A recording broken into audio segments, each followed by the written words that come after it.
Welcome back, guys. Second episode of Han's Comments. Let's just jump right into it. We're going to start with some news just around sports. The Celtics are reportedly going to go after Anthony Davis this summer using Jason Tatum and one of their first round picks. They do have the 14th, 20th, and 22nd overall pick. They would likely have to use at least the 14th, in my opinion, but we will see. Uh, the Warriors' part owner that was seen pushing Kyle Lowry as he fell out of bounds has been banned for a whole year and fined $400,000. Uh, on the note of the Warriors, they're very hopeful Durant returns tonight. Um, I don't really think they can do it without Durant, and one of the reasons I say that is just trying to guard everybody. Last game, Draymond was the only person who could even remotely stop Kawhi. Um, so I think if you get KD back, you just have Draymond uh, face guard Kawhi the entire game, and you put KD on Siakam. And it's a little weird that they weren't doing that just based on size because KD is listed at 6'9", 240 pounds. He's really like 7 foot, but Siakam is 6'9" as well. And then Draymond and Kawhi are both 6'7", 230. So matchup wise, it just seems like it makes more sense for them to be matched up, and it had a better effect on Kawhi when Draymond was guarding him, anyways. But I'm not a coach for a reason, I guess. In other news, Derrick Rose wrote a book, and in part of it, he sided with Jimmy Butler and his argument against Karl Anthony Towns and Andrew Wiggins. His quote was, "Nothing against Cat, he's cool and he's good, but you get these kids and you spoil them before they achieve something." I don't really agree with Derrick Rose. I do understand that they are getting spoiled before they really prove anything. Prime example is Andrew Wiggins. He got paid and declined every year since. Um, but I don't agree with the slide on Cat because Cat has played better than both of them really ever did. Derrick Rose's MVP season statistically isn't as good as Karl Anthony Towns' last couple years. So I understand the game was a little different and it wasn't as much of scoring back then, but still to try and make a slide at the best player in the franchise just doesn't really make sense. And I think it's just because of their old ways, like being from that era and being on a Thibodeau team, that's sort of how they were just molded coming into the league. He also went on to say that that infamous third string with Jimmy Butler against the starters battle, Jimmy Butler only scored one basket. So for Jimmy Butler to say he kicked their asses doesn't really make sense. Maybe the third stringers did, but it wasn't Jimmy Butler. So that bothers me. Jimmy's too full of himself. But what are you gonna do? He's gone now. That's all I can ask for. All right, in the NFL, Carson Wentz gets a 4-year, $128 million contract. I like this. You took your bets. You said, hey, we don't think Nick Foles is going to be the guy going down the road, and you paid your franchise quarterback. I mean, this could end up biting you, but at least you bestowed the confidence in your quarterback. If you would have kept both of them on mediocre contracts, the confidence level is shaken by a young quarterback in Carson, and Nick Foles doesn't really have to prove anything, you know? He's a Super Bowl MVP at this point, and now he has a chance to go lead a team in the Jaguars. DeAndre Hopkins came out and said last year was the most banged up he's ever been. Beyond all of the injuries he dealt with that were public, he was dealing with shoulder ligaments that were completely torn off the bone, and he never said anything because he thought he was so important to the team that he needed to be there. Um, I respect that, but at the same point, you guys weren't really in the running for a Super Bowl that year. So I would have hated to see Hopkins really hamper his career going forward. But he said he's feeling good this year, and that's a scary thing to know. As Deshaun Watson improves and the chemistry grows with DeAndre Hopkins, that's going to be a very, very scary duo. As well as Will Fuller getting healthy. Yeah, they could be a team to watch out for this year. Also, Tyreek Hill is no longer under investigation for child abuse. Um, Something about this screams cover up and that he paid his wife or girlfriend to revert or take the blame and that she was making up. But I wasn't there. I don't know. But tough call. Also, in baseball legend David Ortiz was shot in the Dominican Republic. Reportedly, he's doing fine. He's going to survive it. Great to hear. Great guy. Uh, Twins. Wow. The Twins are on a roll. The Twins have set their franchise record in homers before the All-Star break, which is still almost a month away, and 125 homers in 63 games. That's just about 2 homers per game, which is outrageous, even on games where they're only scoring a couple runs.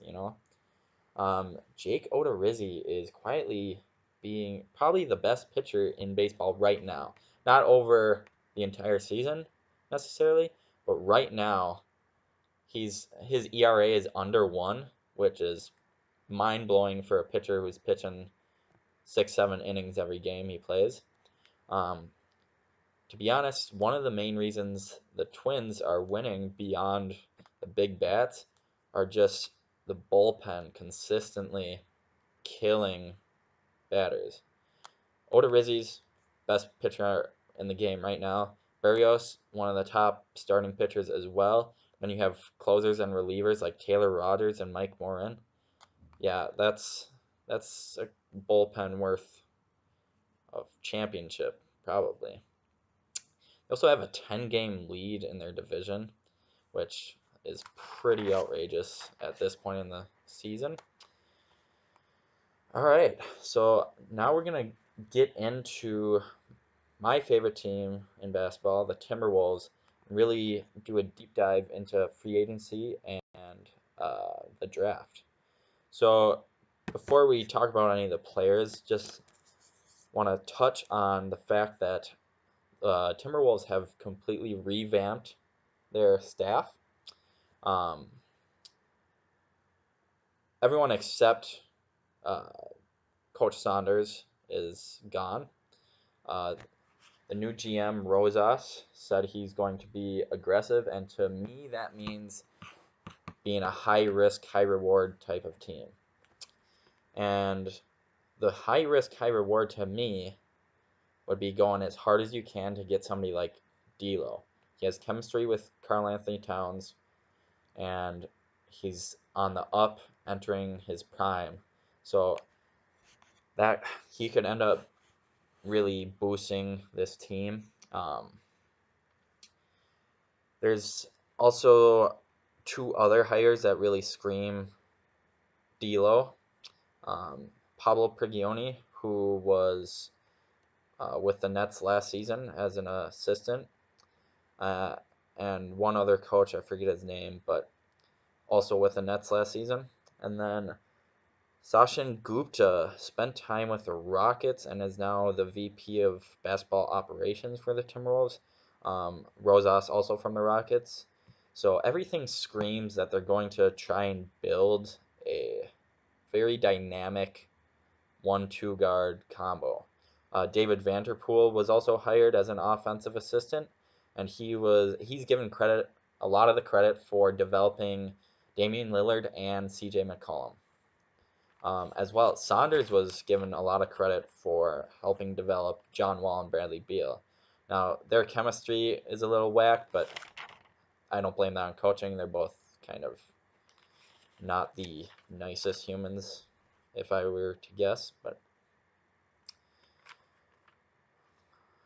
I'm not sure if they're looking to use the guards we have currently or completely revamp. Judging by Rosas's comments of being aggressive, I would say they're looking to get at least one big name guard and then probably draft. And that leads me to what I think we're going to do in the draft. And I believe the idea is to probably trade up in the draft using Jeff Teague so we can unload a contract first and get Kobe White. Kobe White is he's a 6'5 guard, very athletic, and he has the passing ability too. Um, he does remind me a little bit of John Wall, but he was a pretty good 3-point shooter in college. Um, with development, I think he could be a knockdown shooter in the NBA. The other options I thought about were maybe they're not going for a guard tandem, but somebody to run the bigs with Cat. So my other idea was trade down and unload Gorgie's contract and draft somebody like Bol Bol. Now Bol Bol is one of the most interesting prospects because he has so much, like, an unreasonable amount of upside. But he's injury prone. He's very, very thin. He's listed at 7'2" and 200 pounds. That is slim. Um, in the NBA, he would probably take 2-3 years to develop and get some muscle. He the weight he has isn't really muscle either. He's a very quick player right now instead of a bully for a 7'2" guy. Um, so if he can develop muscle like Giannis type thing, I don't think he'd ever play similar to Giannis. He's more of a finesse player. Giannis is all about dunks and aggression. Bol Bol would play more like Kevin Durant with spot up, pull up type shots, but he does have some post moves as well. If we do decide not to trade, I think the best hope in the draft is that Cam Reddish slips. Now, Cam Reddish just had surgery on his abdomen and is slipping on some boards. I've seen him as high as 4, I've seen him as low as 15. So it's really up in the air where he will get drafted, but I think there is not the Timberwolves add him. So beyond that, the roster needs for the Timberwolves, I think we need a very good defensive backup center or power forward, just somebody who can lock down bigger guys like a Jokic, Embiid. And there's some good free agents for that. JaVale McGee would be the number one guy I would go after in free agency, unrestricted free agent, as well as Boban. Boban's not as good as a defender as JaVale, but for some guys, just that size is too much. 7'3" and a burly dude. He's not going to get pushed around and down low. A defensive power forward that we can look at, though, is JaMychal Green. He's undersized, no doubt about that, but he's got a long wingspan. He's athletic. And he's very good defender on the ball. So any of those quicker forwards he could guard, as well as undersized centers.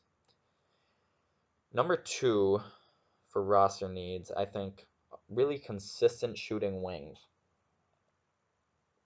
And there is a surplus of good shooting wings coming out in free agency. My favorites would be Seth Curry, who would have experience with David Vanterpool, the new assistant coach. Rodney Hood, who he's more of an ISO player to me, but he does have a good 3 point shot. He could definitely improve, and I think with the right coaching, he could be a very good 3 point shooter. Jeremy Lamb is also a free agent.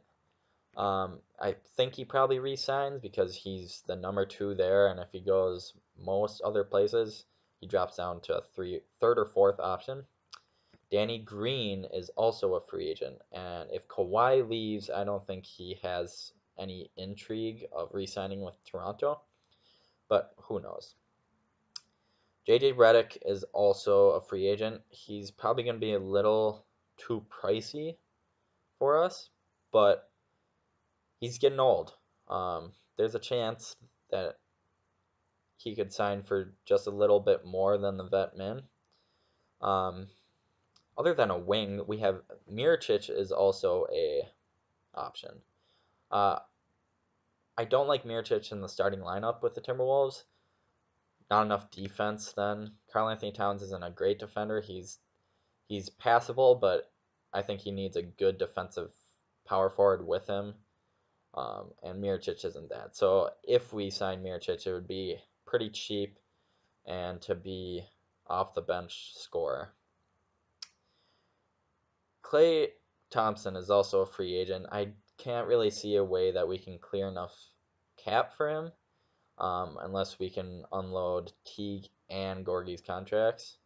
But I would rather unload Teague and get somebody like D'Lo for long term instead of Klay for a couple of years and use all of our cap. Because if it doesn't work, then we just wasted a couple of years.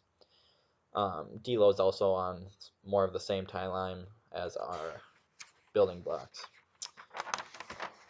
And that's it for the Timberwolves deep dive. So I'm going to touch on the Vikings and basically a preseason preview on them. So the biggest questions I have going into the season is with Hughes coming back from injury and Holton Hill injured or suspended for the first 4 games, who fills that cornerback void? Now I think Mackenzie Alexander is going to fill in quite admirably and ultimately win that starting job. But I think if Mike Hughes is ready to go and he won't be able to start, I don't think, week 1, but I think he'll be able to give some minutes and prove that he's still a decent cornerback.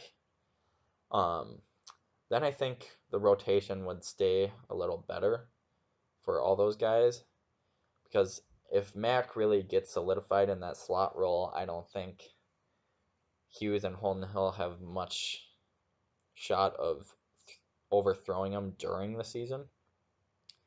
But we'll see. The other big question I have is who is wide receiver 3? There are a couple obvious answers to this. Jordan Taylor, who was brought in from the Broncos, I think he has probably the best shot. He's got good size, he's got good hands, and he's pretty quick. So I think he's probably going to overthrow Laquan there. But there are some sleepers. Jeff Bidet is looking good. Dylan Mitchell, rookie from Oregon. He reminds me of a little Diggs, which I don't really think is what we need at wide receiver 3, but I think he could definitely play a role like Jarius Wright did a couple years ago. Is Conklin gone? With the draft of Irv Smith Jr., I can't really see why we would keep Conklin. I think Irv Smith Jr. is what they wanted Tyler Conklin to be, but has a better track record and will probably produce more than Conklin did. Conklin had a lot of focus drops when he did see playing time, and that just ultimately led to him not really playing at all. David Morgan is by far the best blocker on the team at the tight end position. So I don't see Conklin overthrowing him, and then obviously Rudolph is the starter. I think it will be a much more even split this year, though. I think we'll see a lot of David Morgan, Irv Smith sets where play action comes in. They chip block, then Irv Smith can get down the field in a hurry, where David Morgan would probably run like a 5 yard out or something. Um, as far as receivers go, I think Thielen's going to have sort of a down year, not because he's worse, but just because of how much he's being respected now. And I think Diggs' route running is a little more polished than Thielen, and I think he's going to end up with some more of those touchdowns from just burning people. As far as rookies go, I think Alex Madison isn't going to really be that prototype power back mold, which is what I thought we needed with the loss of Latavius Murray. But I think what he's going to be more is a decisive hole hitter, which is kind of what Dalvin Cook struggles at. Just Dalvin Cook loves to bounce out and make big plays, where Alex Madison, if he sees a hole, he's going to hit it as hard as he can. And sometimes that's better than shooting for the home run. He's not. He's probably not a home run hitter running back, but he could average 6-7 yards per carry just from hitting those holes so hard. I think Irv Smith is going to get a lot of touchdowns. He hits the holes better than Rudolph does, I think. He can get there faster in the gaps in the red zone, where Rudolph's kind of clunky sometimes. And Rudolph's hands are great. Nothing against Rudolph. I just think Irv Smith is basically a large receiver, which if you can get in between the linebackers in the red zone quick, Kirk Cousins can get you the ball a lot quicker. And Kirk Cousins has a track record of loving to throw to tight ends. I think Irv Smith is closer to what Jordan Reed was than Kyle Rudolph is. So I think they will mesh very well.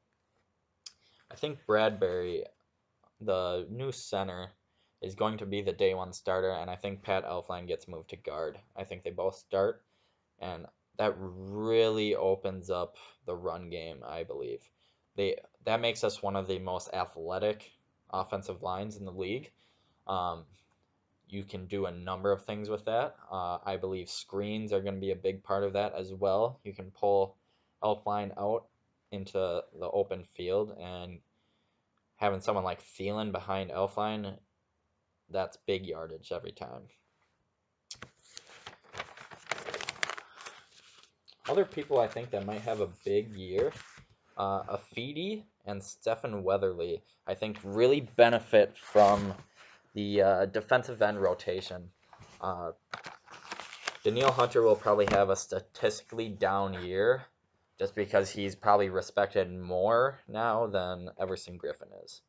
I think Griffin didn't necessarily have a down year. He was dealing with some mental stuff early on, and that kind of just brought him out for a couple games, and then he wanted to make sure he was good before he got back into it, because a lot of it is a mind game.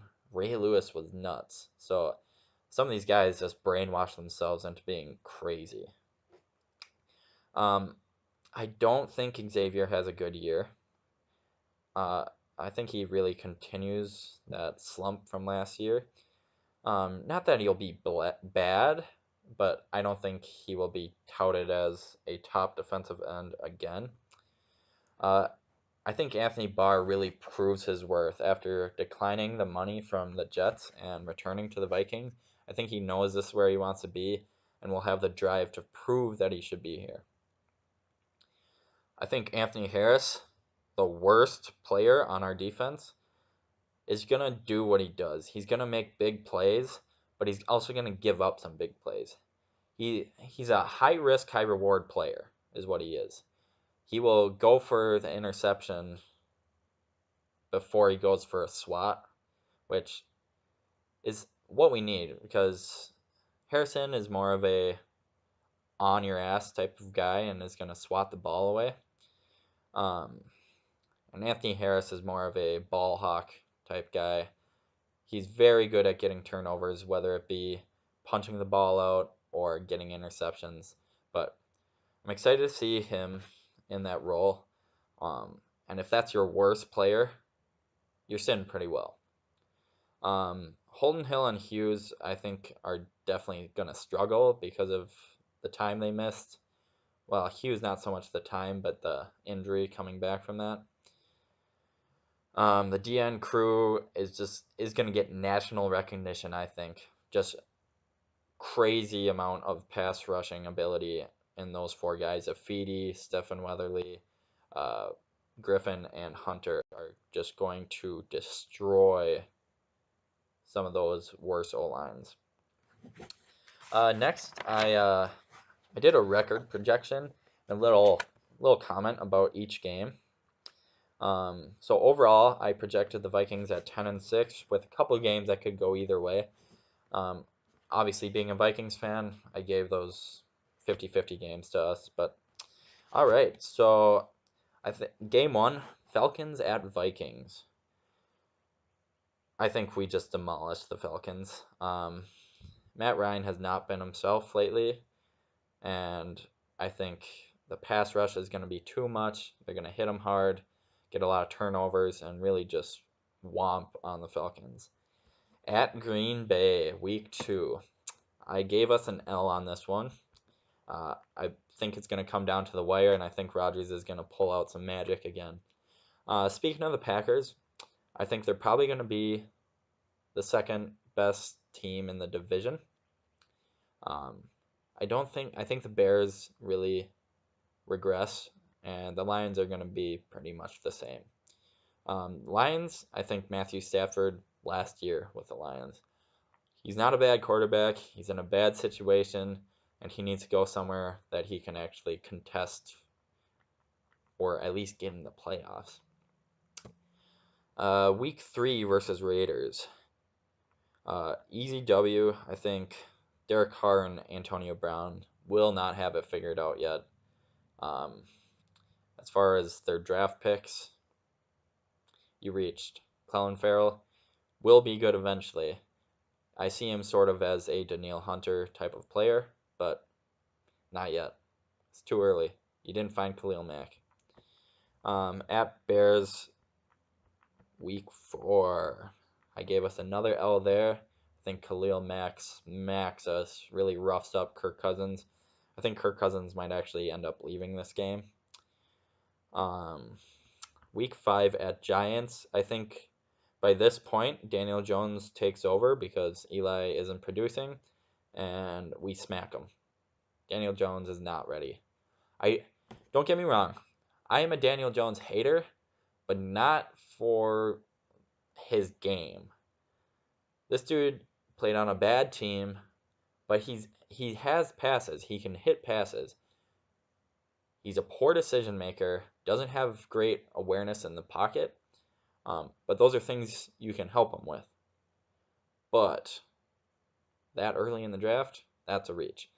I think he needs at least 2 years behind a good quarterback before he's ready. Eagles, week 5. I gave us a W there. I think it's going to be close, but I think we get redemption on them. At Lions, that's a W again. Stafford's going to struggle. He's not going to have any weapons to go to. Versus Redskins. We're going to win, but Dwayne Haskins is going to he's going to take over by then, and he's going to prove that he's probably the best quarterback in that draft, or most pro-ready. I don't even count Kyler Murray. Kyler Murray's on a different league. At Chiefs, all I got to say is Mahomes magic. He's going to torch us. Going to make Xavier Rhodes look silly, I think. At Cowboys, I think it's going to be an OT thriller. I think Ezekiel Elliott will probably rush for over 200 yards, but ultimately I think we'll win. Versus Broncos, they can't get anything rolling. No offense. At Seattle, I think the pass rush is able to thwart Russell Wilson's game. Versus the Lions, again, the defense is just going to strangle them. They're not going to be able to do much. At Chargers, I gave us an L here. I think Philip Rivers continues his MVP-like numbers and play, but ultimately doesn't equate to title again. Packers, I gave us a W there. I think either game could go either way, but I'm going to give us the W at home and them the W at home. I think we actually end up losing both times to the Bears. I think this might be an OT game as well, and it's to clinch the division between us two. I know I said Packers probably number 2 team, but I don't think record is always the best indicator of who's better. Sometimes it's matchups and stuff like that, but yeah. That's all I got for you guys today. I'll be back next week with just some more general stuff. I wanted to do my teams today before we get into the season, and there's a bunch of stuff to cover. So next week you can expect more general stuff, and I hope you guys enjoyed my little preseason preview for the Timberwolves and the Vikings.